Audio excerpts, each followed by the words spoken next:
If you were able to walk into a room, confident that you would be well received, seen, heard, and appreciated by others, and all it took was a few changes in how you navigate your everyday relationships, would you be willing to make those changes? It is possible to be both fully authentic and to experience the best relationships of your life. Now, here is the host of Navigating Complicated Relationships with behavior expert Michaela Gaffen Stone. Hi there. Welcome to Navigating Complicated Relationships. Here we are again. It's that time of the week, and I am bringing you a new topic. It's from surviving to thriving, because we want to reach the thriving, right? So in this episode, I'm going to be looking at how to shake off survival mode, if that's what you're living in, and how to activate thriving as a way of life for you. So if you find yourself sort of wondering, am I ever going to be able to do the things I want to do? I'm stuck in this place. Everything happens to me, and it's not the things that you want, then chances are that means you're stuck in survival mode. And that's exhausting. Like, really, do you want to stay in survival mode? Nobody's going to answer yes to that. So here's an example of a tool, a tip, even a question for you to use right away. How resilient are you? Do you know how resilient you are? Because your resilience is typically tied to your sense of purpose. We've done a podcast on this before, so you can always look back and find that podcast on purpose. But if you don't know what your sense of purpose is, then you're a little more gonna flow with the tide. You can get knocked off your perch because you're not really solidly there. It's like, you don't know your purpose, so maybe I'll go that way, maybe I'll move this way. It's something that you need to be aware of. So that's one clue about the kind of thing we're going to talk about today. That's a part of thriving. So what is surviving? Well, it's when every day is a battle. Every day you're just sort of, okay, just let me get through this and then I'll be able to. Now, here's a big clue for you. Do you find that you often say to yourself, or you'll say to others, oh yeah, I'm going to do that once I've done this thing, or when I can do X, I'll do Y. It's always later, right? You're putting that thing off for another time when you're better equipped to do it. That's when you know that you are surviving and not thriving. Because if you're thriving, you're going to say, yeah, I want to do that thing. Let's go. And you're going to jump in because there's nothing holding you back. You're thriving. So let's think of a few other ways that we can look at what survival mode is. How do you deal with Sundays? There's a question. How do you deal with Sundays? Is Sunday a miserable pre-Monday? Is it like, oh, I have to go to work tomorrow. That sucks. And then you're miserable about it, or some other aspect of your life that's coming up, and that Sunday evening in particular, it's not fun because you're ready for something miserable to happen. Do you think that's thriving? Yeah, it isn't, right? So surviving is a space of stress. It's a space of treading water and not actually getting the things done or achieved or within your environment that you want to have. So what contributes to survival rather than thriving? What makes the difference there? Well, mindset is huge, right? It's perspective is a very big deal in which place you're going to end up. Are you going to be staying in survival mode, or are you going to be continuing to thrive? Because if everything you look at, you see the problems with it, you see the negative thing, you see the issue, you see the negative side, and you really can't see the positives because who would, right? It's so bad. Well, you're just about surviving, right? But if you can look at those same situations, those same people, those same things, and see the good side to it? What's the benefit? What's the lesson that you can learn? Or how could you do things differently to improve that particular situation? You do have some control. And if you're in survival mode, you tend to think you don't. But if you're thriving, you know you do. So shifting your perspective from one of everything sucks, life's miserable, and, I hate my life, moving it from that to, okay, that's been my experience. Now, what am I going to do moving forward? How am I going to change this? Where are the good things in my life that I can build on? That's a very different perspective. And I've mentioned in many podcasts before, and I will continue to mention going forward because it's so important. You have this part of your brain called the reticular activating system. And the RAS, reticular activating system, is the part of your brain that gives you more of what you focus on. So if you're focusing on, it's a rainy day today, that's wonderful, now I don't have to water the lawn, it's getting watered. Or you're looking at the weather and saying, it's a rainy day today, I hate rain, that's so miserable, now I can't go out and have fun. You're going to get more things that show up that day, that in that moment even, that sort of feed into that perspective. So if you're feeling miserable about the situation, or you're focusing on what's bad about it, then you're going to see more things that you're not happy with. You don't like, it's not good, these are things I can't do, these are things that are messed up. You're going to get more of that. And if you focus on, oh, hey, well, that's cool, that's a good thing, it saves me from doing that and gives me more time for this. And you can sort of pick out the good things that you can now do because of that event. Do you see where I'm going with this? It's very interesting to see the difference that happens in your day depending on your perspective. So if you start off miserable and then stay there, well, that's exactly what you're going to get lots of, to confirm that, yeah, it really is that bad. Your brain's going to give you what you're asking it for. And a key here is to know that your brain doesn't understand negatives. So if you say, if we're talking about money and you say, I don't want to be in debt, what the brain gets out of that is debt. So you will then start to do things that incur spending and don't involve saving, or you don't see ways where you could make money and you only see ways you could lose money. It's kind of, it works that way. But if you say, I'm looking for abundance, then if you're not clear about what the abundance is, you could get all kinds of things coming to you, but you'll get things. If you're very clear about what it is you want to be abundant in, then you'll start to see ways that you can make that happen. So if you think of The Secret, remember that movie, The Secret? If you think of that, and the law of attraction and all those good things, it's true, it's correct. You do attract what you put out, but there's a very big key here. And it is the difference between surviving or thriving. And the key is you need to then get off your ass and take some action.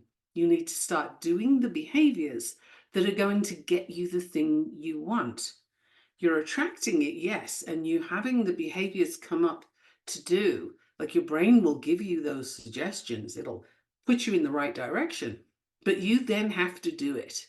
It's not enough to sit on the sofa and say, okay, I'm manifesting $1 million right now. That's very cool, great. But now what are you going to do to go earn it? Because you still need to take the action. And I think they kind of cut The Secret a bit short. And Lisa Nichols was about to tell people that now you need to move.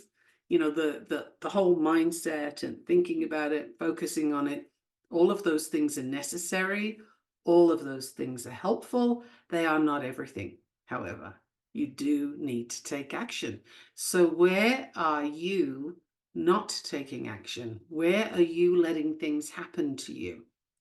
Because giving away your power like that keeps you in survival mode. You're barely keeping your head above water. You're just trying to get through the day. You're just trying to get through the week. You're always looking forward to the next thing.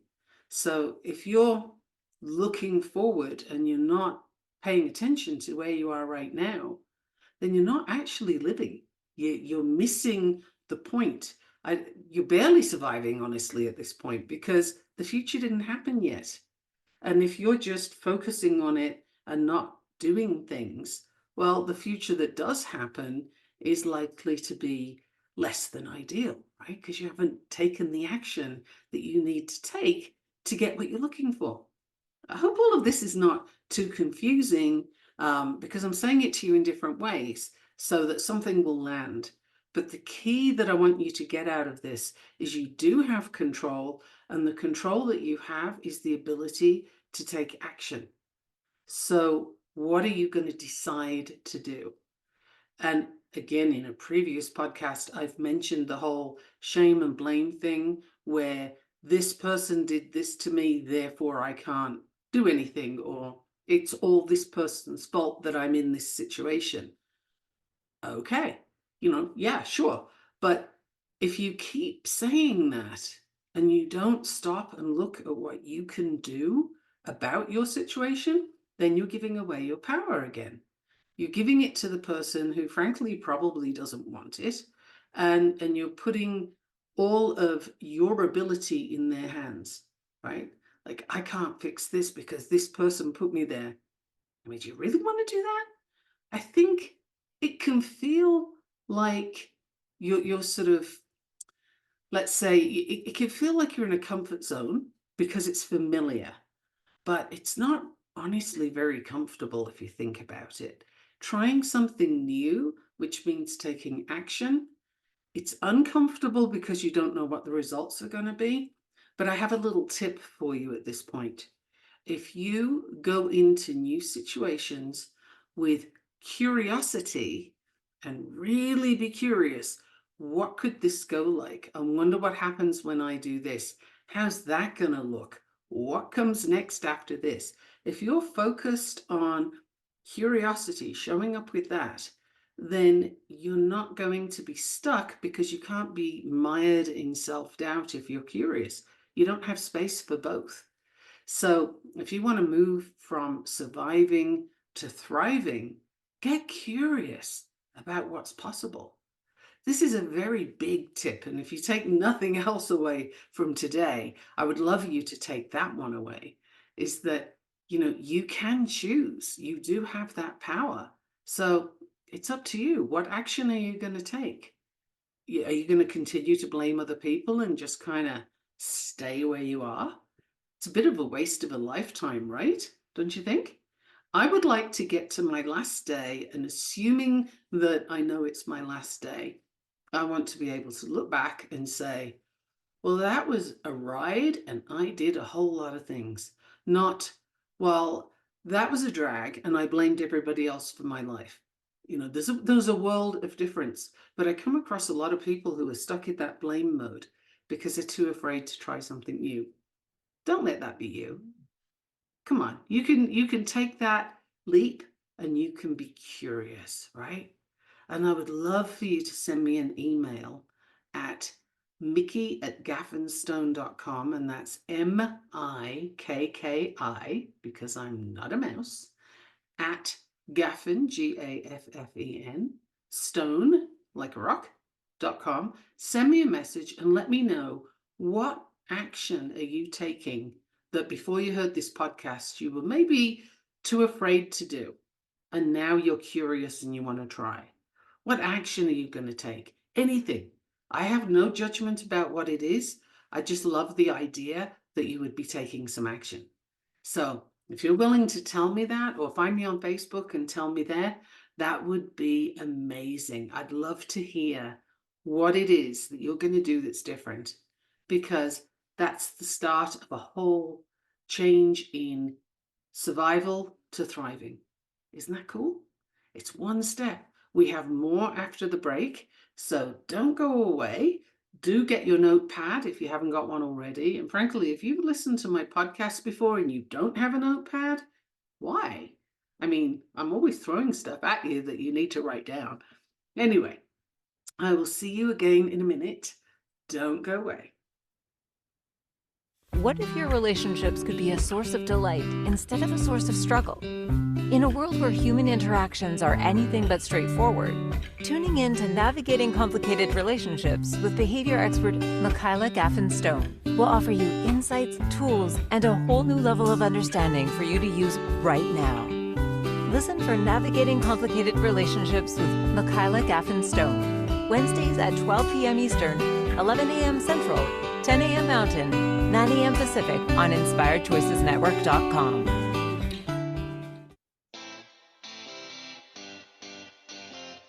Are you a subject matter expert?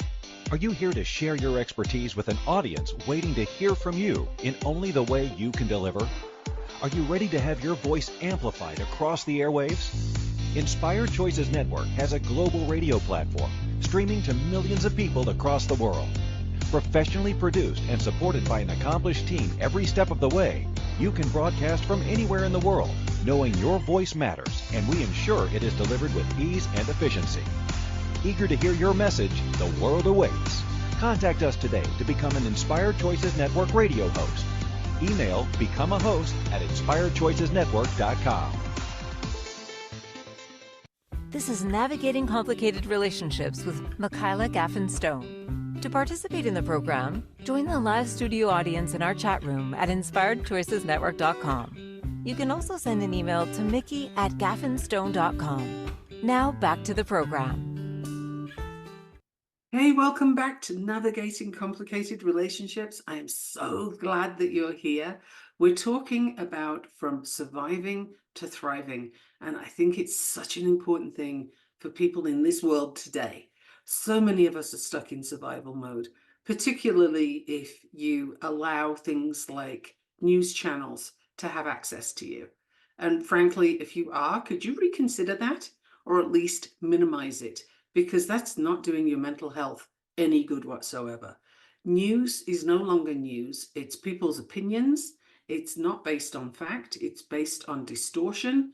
And I'm not picking out a particular news channel. They're all the same way. They all present a bias and they're affecting you negatively. So if you can reduce your exposure to that, I think you'll be doing yourself a very big favor, honestly. The news will still reach you. I assure you it will still get through. But if you can minimize how much of that insanity that you get directly into your energy, I think that would be a very good thing. Now let's understand survival mode a little bit more, because you need to know where you are in order to know that you want to get out of it, right? So let's see. Some of the symptoms of being in survival mode are that you feel constantly overwhelmed and stressed. And what that does to you is it means you can't focus on anything beyond your immediate survival needs, which is why everything is down here. You're looking down at, what food am I going to buy? Where am I going to go here? I hate my job. Whatever it is, you're looking down. Your levels are down. And you're so focused on that you forget, or maybe you don't even know, that there's so much more available to you if only you look up, right? If you can come out of that survival mode and focus on things beyond those immediate survival needs. Now, I'm not glossing over people that are having a hard time, and I'm not saying that we don't have periods in our life like that. We all do. I mean, I've had things happen where I've definitely been in survival mode. But the important key here is not to stay there. You end up in a hole, but dig yourself out. You don't have to stay there. That's really important to understand. If you are staying in survival mode, it's a choice, right? It's not because somebody else has done it to you. It's because you're choosing not to take action to get out of there. And don't let that be you. I'm not judging you. I'm just giving you the information as I have it.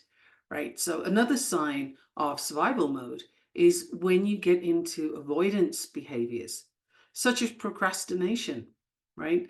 Like you're going to be doing anything but that task that needs to be done, whether it's work, whether it's a difficult conversation. Now, how many of us avoid difficult conversations or what we think is going to be difficult? We would rather make assumptions. We would rather, skirt around the issue. We'd do anything to avoid what could be a confrontational conversation. And I honestly wish they taught that skill in school, because this is something that causes wars. This is something that causes big problems in relationships. It causes breakups. It causes a lot of things when you can't have that conversation, the one where you're expressing yourself clearly and without sort of hiding anything, and that you're listening to the other person and receiving what they say. Because if you only listen to reply, which frankly is a big issue these days, people don't have much of an attention span, and thank you, social media. But if you're not listening to get the content of what the person's saying, and you don't pause to consider before you answer, then you're not really having a conversation.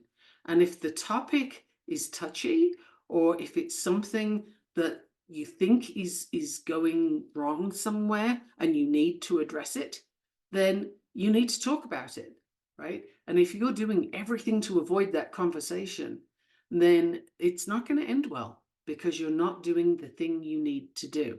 You're essentially doing either numbing activities like watching TV, or maybe substance use, or and it can also be things like shopping. Some people go shopping as a way of avoiding a whole bunch of things that they don't want to have to deal with, right?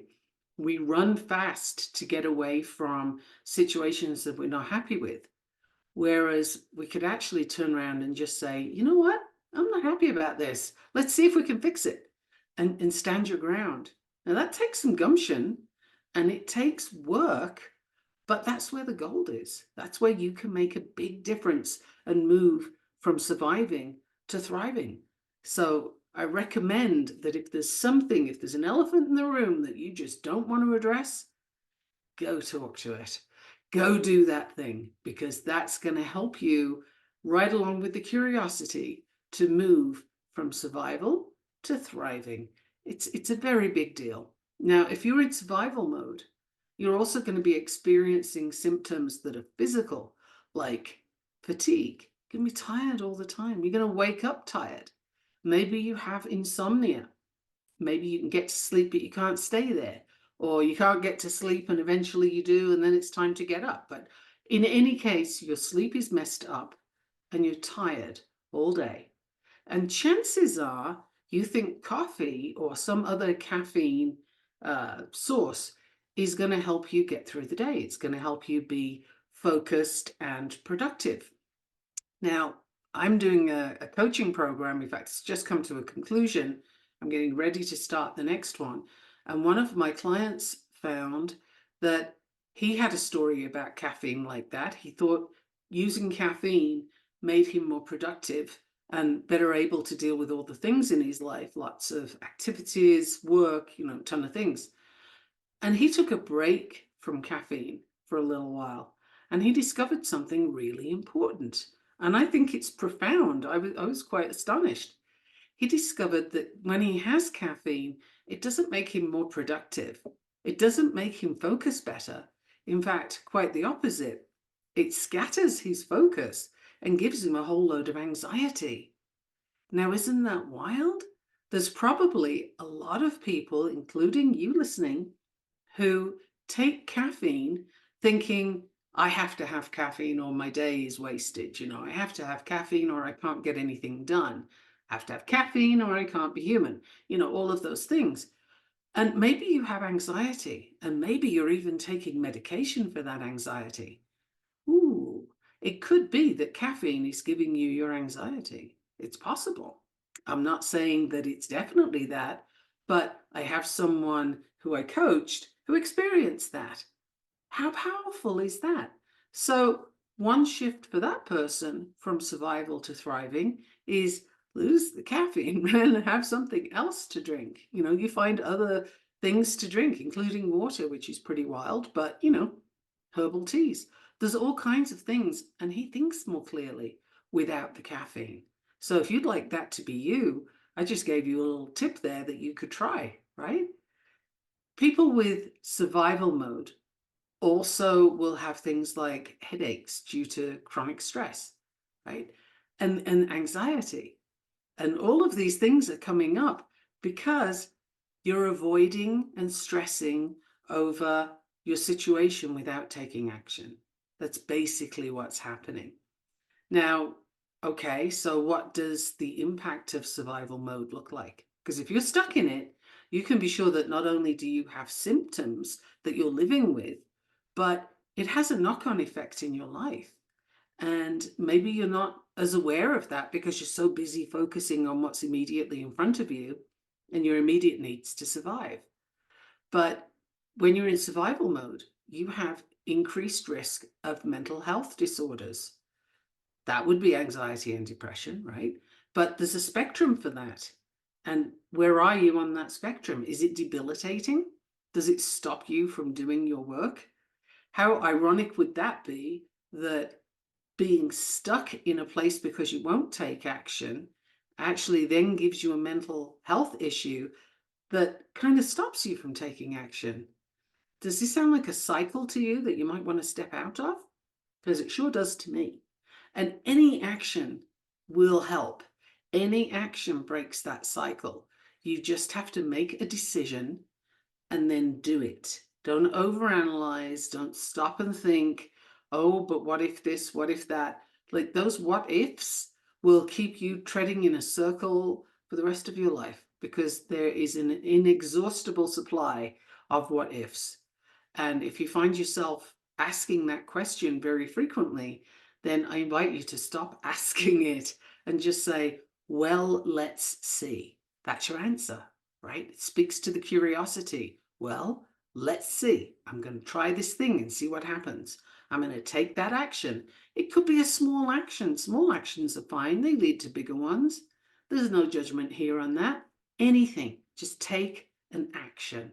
Okay?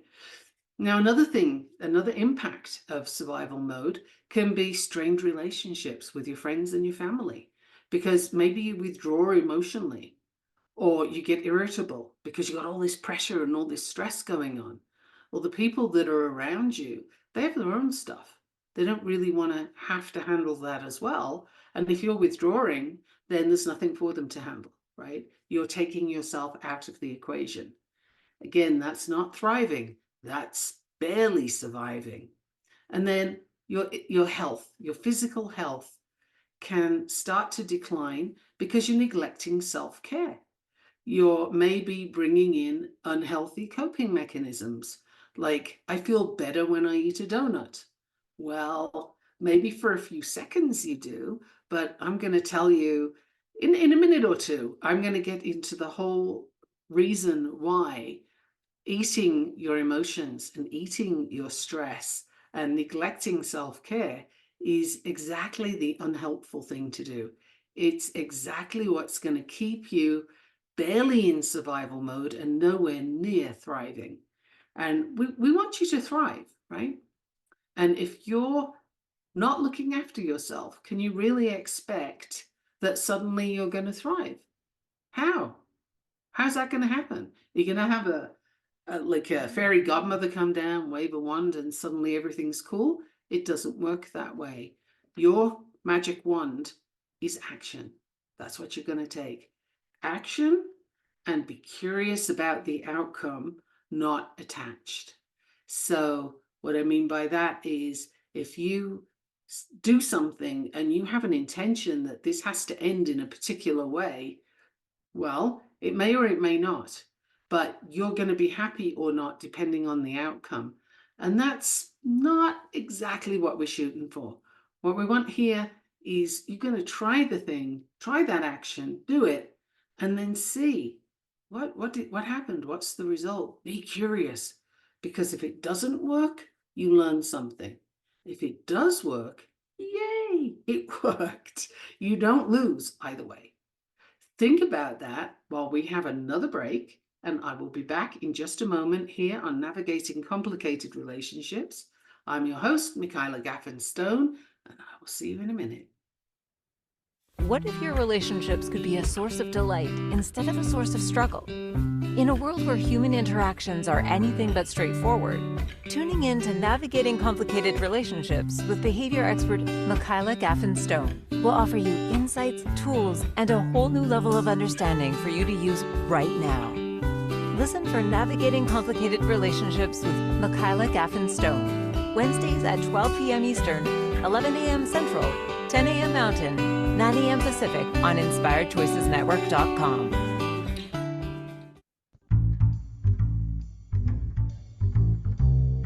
How wonderful would it be to carry your favorite Inspired Choices Network host with you throughout your day? Well, now you can. Inspired Choices Network now has its very own mobile app. Our free app offers live streaming shows, along with thousands of podcasts and TV episodes. Our shows cover a wide variety of topics. Whether you're waking up with us, carrying us through the day, and taking us to bed with you, we're always here for you to enjoy. We're easy to find. Just search for Inspired Choices Network in the Apple App Store or Google Play Store. This is Navigating Complicated Relationships with Michaela Gaffen Stone. To participate in the program, join the live studio audience in our chat room at InspiredChoicesNetwork.com. You can also send an email to mickey@gaffenstone.com. Now back to the program. Welcome back, everyone. And remember, if you're going to email me, it's MIKKI at Gaffen, Gaffen, stone, like a rock.com. And you will find me there and I will answer you very happily. I'd love some interaction on this because it's such an important topic. And the more people that move from surviving to thriving, the better the world's going to be, but certainly the better your immediate environment's going to be. So before the break, I was talking about eating your stress, that donut that's going to make you feel better, that glass of wine or that bottle of wine that's going to make you feel better at the end of a stressful day. Well, it does while you're thinking about it before you have it. But once you have those things, the problem's still there. Nothing went away. It didn't change. You might be a little numbed from the alcohol. You might be on a bit of a high from the sugar of the donut, but you are not in a different place. You're just as stuck, only now you have all this stuff going on in your body, but you're just as stuck in that survival mode. So let's have a look at some ideas for how else you can move out. I've mentioned taking action. That's crucial. You're not going to get anywhere without it. Taking action with curiosity for the outcome, instead of being fixed on what that has to look like, you'll be a lot happier right there. Just if you can give up the need to control the outcome, you're going to feel a lot happier. Those two things are moving you towards thriving already. Then look at the food that you eat. Now, by now, you probably know that I coach a program that's all about breaking the chains of emotional eating and getting you to a functional place of eating foods that work for you. Now, there might be some things that are great for you that I don't do well with. And that's part of this whole coaching process, is for you to learn which ones work for you and which ones don't. And then you have information you can choose. Do I want this thing and I'll put up with the consequences or not? But if you're constantly eating and drinking things that bring your general health down, then a few things happen. One is you're so used to that lower level of health that you don't realize you feel lousy.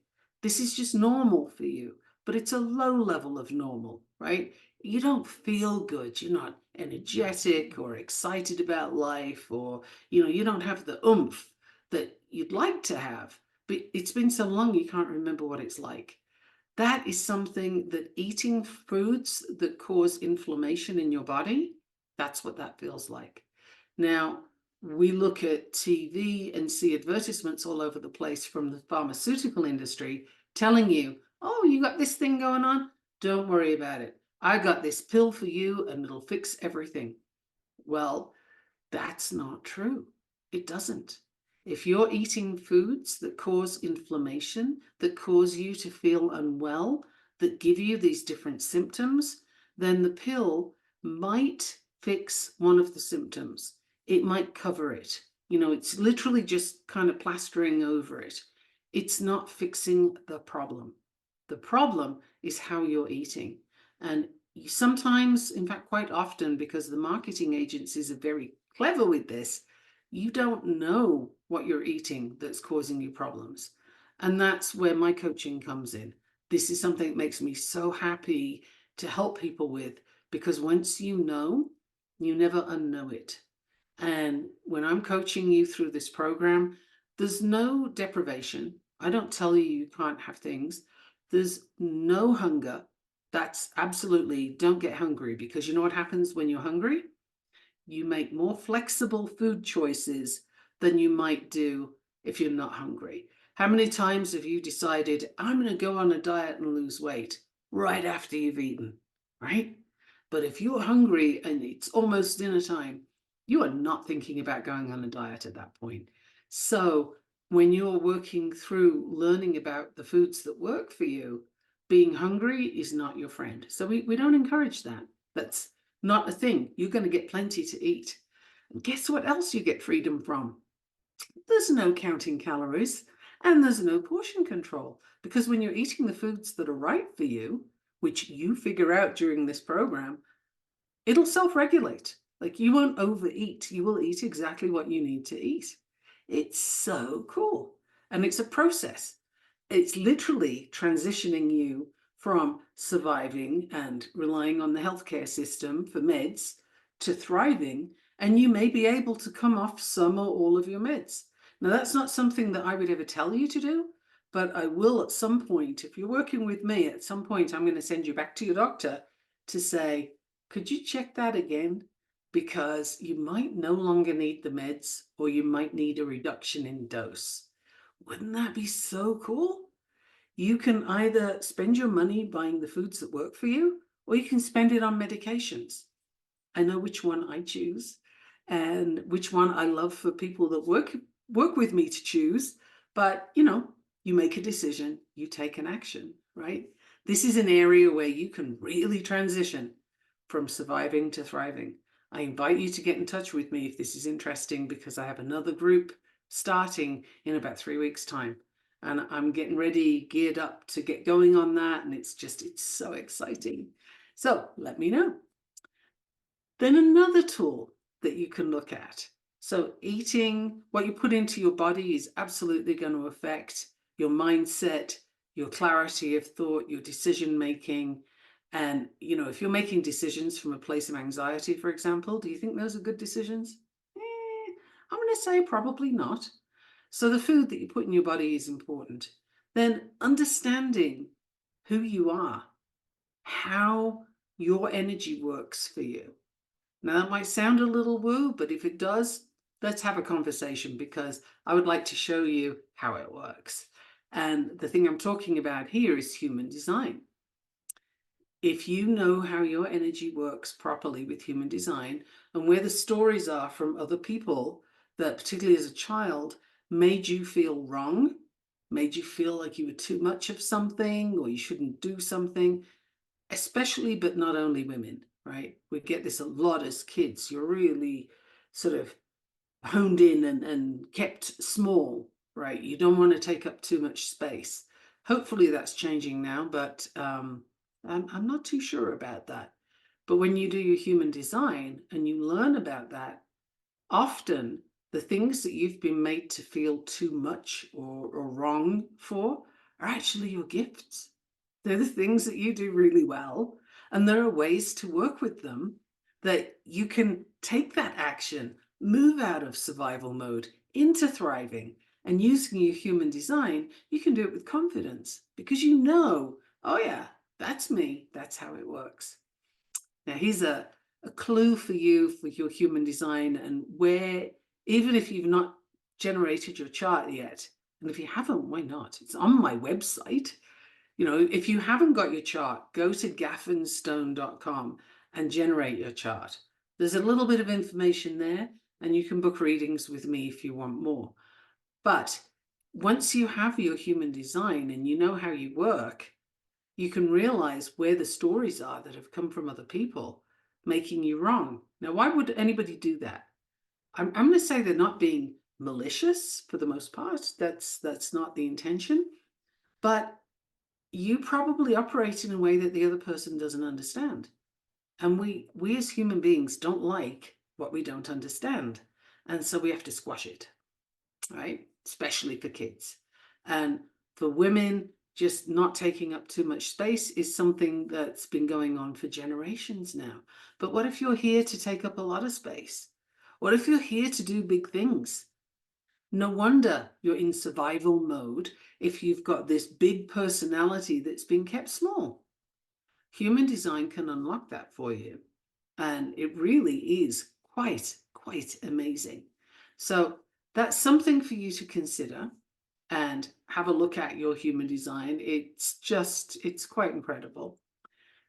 And let's have a look at another aspect of surviving to thriving, and that would be spirituality, whatever that means for you. Now, I'm not going to start talking about God, and I'm not going to start talking about chakras. It doesn't matter. What is it to you? If you believe that there is something bigger than you that exists outside of you, that you have some kind of interaction with, that's spirituality. And I'm not going to call you on what that looks like for you because, well, why would I? I have my own version, you have your version. But are you ignoring it? Are you sacrificing that while you focus on surviving? Or are you bringing it in? Do you do some kind of meditation? Now, meditation is often misunderstood in the West. I studied this in Asia, and I studied with monks. So I had a really good look from the people who practice this as a way of life. I got a really good look at meditation and what it means, what it's supposed to look like. And one of the things that people in the West tend to do is they think you have to stop your thoughts. Well, you can't do that. Thoughts don't stop. They're coming all the time. It's what your brain does. So the trick with meditation is you have the thought, you notice the thought, and then you let it go. You don't chase it. You don't try and understand it, reason with it, figure it out. You don't go and make that shopping list. You're just aware, oh yeah, shopping list, and then you let it go. That's a practice of meditation, really focusing on being here now, because now is all we have, right? Anything that's past has gone. It's not here anymore. Anything that's future didn't happen yet. It's not here. Now is the only thing. And meditation is an opportunity for you to be in the now. So even if you do it for like 5 minutes in the morning, it's a really good place to start your day from. So whatever spirituality means to you, practicing meditation and mindfulness, being aware of things. Don't just rush through and, be like a bulldozer. Pay attention to what's happening around you. When somebody's talking to you, pay attention to them. Don't just listen for the words so that you can respond, but really listen to them. What are they telling you? Where are they coming from? How do you want to interact with that? Like awareness really will teach you some things that you're going to miss if you just bulldoze through life. So these are some key things to do when you're moving from surviving to thriving is just slow down so that you can speed up, right? Rushing through your conversations, rushing to get from here to there, sitting in your car, stuffing down some fast food on your way to somewhere, that is not thriving. That is much more like surviving. This is not a way for your digestive system to work. The shoveling down fast food, you're building and repairing yourself from that. Are you really using the right materials? And are you eating them in the right way, or is it just as fast as you can possibly shove it in so that your digestive system doesn't have time to kick in? Wow. That could be problematic, don't you think? Could that cause some stomach problems, maybe some digestive problems? Yeah, the answer is yeah, it does. I have more for you after the break. Stay tuned. I can't believe these breaks are coming up so fast, but here we are, and they tend to do that. So I will see you here on Navigating Complicated Relationships in just a moment. My name's Michaela What Gaffen if your Stone. relationships could be a source of delight instead of a source of struggle? In a world where human interactions are anything but straightforward, tuning in to Navigating Complicated Relationships with behavior expert Michaela Gaffen Stone will offer you insights, tools, and a whole new level of understanding for you to use right now. Listen for Navigating Complicated Relationships with Michaela Gaffen Stone, Wednesdays at 12 p.m. Eastern, 11 a.m. Central, 10 a.m. Mountain, 9 a.m. Pacific on InspiredChoicesNetwork.com. This is Navigating Complicated Relationships with Michaela Gaffen Stone. To participate in the program, join the live studio audience in our chat room at InspiredChoicesNetwork.com. You can also send an email to mickey@gaffenstone.com. Now back to the program. Welcome back, everyone. You can also find me on Facebook. I think there's only one Michaela Gaffen Stone, and it's pretty clearly me. So you'll very easily find me and send me a message or, post whatever you'd like to do. That's very cool. I'm happy to be in contact with you. That would be lovely. So before the break, we were talking about spirituality and whatever that means for you.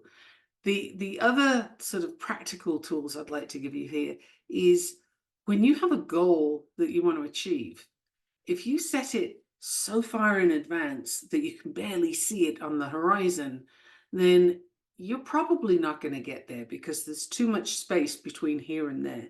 So how about you break that big goal down into smaller things? You've probably heard this before. Sure. Have you practiced it though? Have you tried it? Or have you just dismissed it because you've heard it before? I don't know, but I suggest you try, because when you have manageable steps in front of you, you're more likely to succeed. Now, from behavior analysis, I can tell you that motivation is not the thing that moves you forward. Success is. And we call it behavioral momentum. And what that means is you do a thing, it works. You do another thing, it works. You do another thing, it works. Now motivation kicks in. It's not the thing you start with, it's what success gives you. Success is actually your motivation. So pick small goals, small steps that you know you can succeed at, because your brain isn't looking for the challenge, it's looking for the wins. So pick things that you know you can succeed at and are going to get you closer and closer towards your goal. And you will find that the more of those you do, the more of those you'll do, right? That's your process towards getting to the success, right? And then if you find that you really do have big issues and the stuff I'm saying to you just isn't touching it, then you might need support from a therapist, or maybe a coach will do it for you. It depends on what the issue is, right? But you can explore that to see who is most likely to help you move forward, right? Basically, you want to explore the underlying issues and you want to develop coping strategies. That will depend on what the problem is as to who you talk to. And if you're unsure, book a call with me and we can work it out, because I'm not going to work with you if you need a therapist. I'm going to send you to a therapist. Okay? It doesn't benefit me to work with you if I can't help you. I like to work with people that I know I can help. That's kind of a no-brainer for me, and it's my action towards thriving, right? So the next thing I want to mention, while we still have a little bit of time, is cultivating resilience, drawing inspiration from people you admire. Now, I'm a big fan of Richard Branson, for example, and the reason is not a financial one.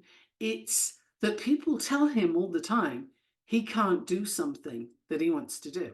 And he gives this beautiful big smile and then says, and then he does it anyway. He doesn't have no in his vocabulary. If he wants to do a thing, he'll go do it. He'll figure it out. And if it doesn't work, and this is another part of why I think this guy is so amazing, if it doesn't work, he's just really interested in what happened and why not. And I admire that. I love that, because that's the curiosity that moves people forward and innovates, that brings new things to us. You're not going to get that if you don't have that attitude of, Well, I'm going to try it and see what happens, right? We're full circle here. This is what I said in the beginning. I maintain that that is some of the biggest steps you can take, is going into an action with curiosity. So when you have a setback, when you do something and it doesn't work out the way you hoped it was going to, you're not going to be attached, of course, right? We've already had that conversation. But when you have a setback, that is where the gold is. That's where the lesson is. What could you do differently next time? What can you learn from that setback? It's not an obstacle, it's an opportunity, right? It's opportunity for growth. It's going to teach you something. If everything you ever did went smoothly, you would learn nothing and likely be really, really bored. So it doesn't work that way. Life isn't like that. Whenever it goes smoothly for you, that's like a coffee break, okay? Or maybe a herbal tea break, because we don't want the anxiety, right? But it's a break in life. When stuff is going south, when things don't work out right, that's where you are learning. That's what you can take to the next action that you're going to take. You need to keep moving forward. If you stay stuck, you're surviving, you're not thriving. And who's got time for that, honestly? You have one life. Do you really want to get to the end of it and say, well, I survived that up till now?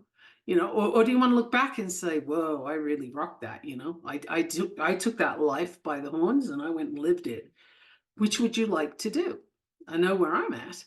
So part of your self-care, part of your resilience, part of your taking action is for you to build and nurture this strong support network of friends, could be family, could be mentors, people who lift you up, people who provide encouragement.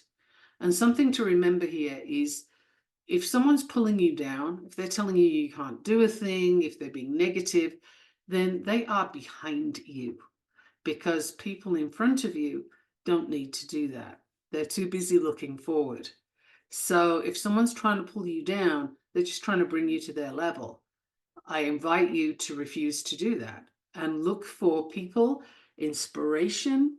It could be in podcasts, hey, like this one, or it could be in books. It can be any number of places. There's no limit on that. But what you're looking for is someone, something, someplace that inspires you to do more, to try again, to do better, to do bigger, to just keep going forward. Be more of who you are, not less. Try more things, not less. Get out of that procrastination and actually start moving forward.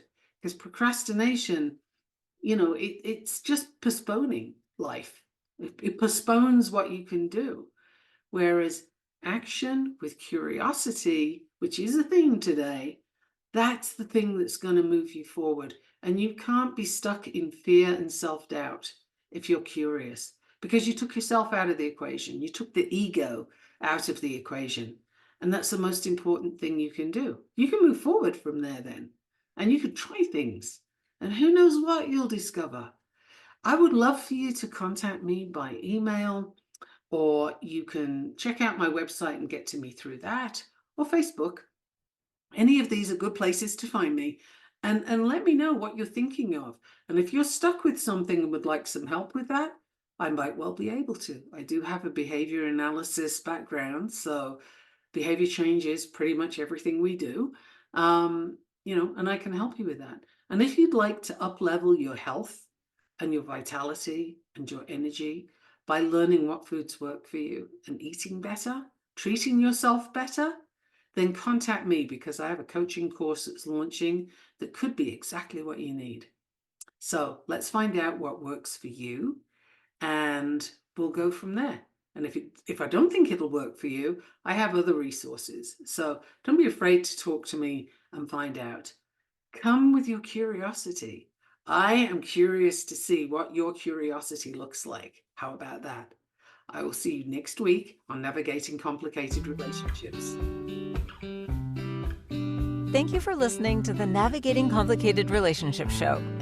Michaela returns Wednesdays at 12 p.m. Eastern, 11 a.m. Central, 10 a.m. Mountain, 9 a.m. Pacific on InspiredChoicesNetwork.com. Until then, remember every relationship is a journey, and with the right tools, you can create stronger, more fulfilling connections.